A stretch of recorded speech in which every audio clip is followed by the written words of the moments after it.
Hello VC. I have never made one of these watch spinning videos before. I once did try to make one of these, but it didn't come out the way I hoped it. So instead I made watch not spinning video. I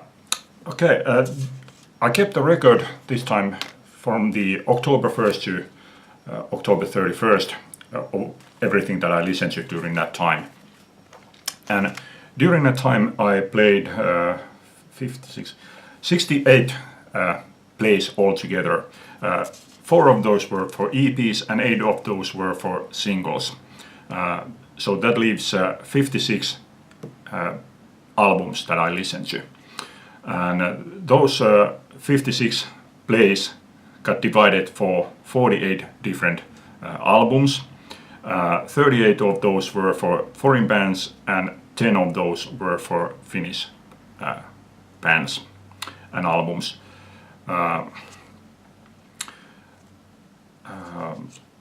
32 of those plays were for my recent purchases, and I don't mean just for purchases that I made during October and September, but for the purchases that I made more or less during the last year or so.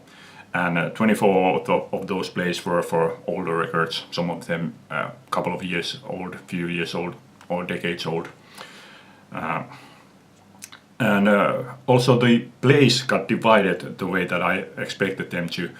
45 of those plays were for foreign bands and only 11 of those were for Finnish bands. So which one got played the most and how many plays? Drum roll here. The Cure, Wild Mood Swings.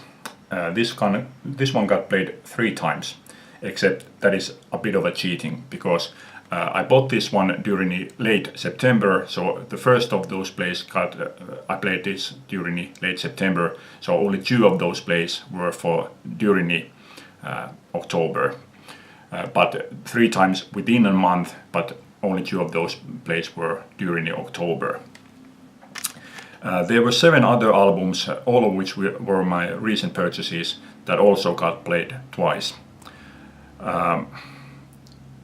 None of the bands that I listened to, I didn't listen to more than 1 album from any of those bands, which is ordinary for me. I never listen to same album twice in a day. I may listen to 1 album one day and then the second time the second day, but never twice in a day or twice in a row. Also the same for the listening to 2 different albums from the same band. I may listen to 1 album one day and another album another day, but never 2 different albums on the same day. There were, however, one day that I did listen to 1 Ozzy Osbourne album and 1 single, so more than 1 album but not 2 albums.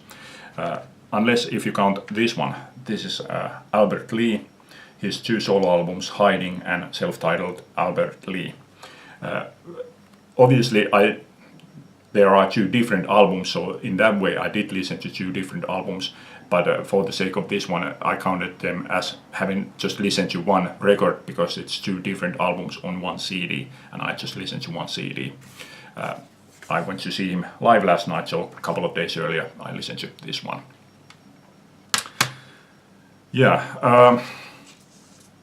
I would say that this is very ordinary month for me. Some days I have time to listen to more, sometimes I have time to listen to very little. There were one day that I didn't have time to listen to anything. I worked a long day that day. I came home, I had a time to take a bit of a sleep, then go out to see bands. There was one day that I only managed to listen to 1 single. One day I listened to 3 EPs, and then there were several days that I only had time to listen to 1 album. The most that I had time to listen to were on Sundays. On 3 different Sundays I listened to 5 albums. For example, on Sunday, October 1st, I listened to self-titled album from Secret Sisters. I listened to Wild Mood Swings. I listened to Pat Travers, Heat in the Street. Also Janne Haavisto and Supi Brothers and Sisters, You Are Here. and Robert Plant and Alison Krauss, Raising Sand. Yeah, the meaning of this video was not to give an insight of what I listen to, it was more to give an insight into how I listen to music. So hopefully you got something out of my ramblings, and hope you like this. Leave a comment. Bye.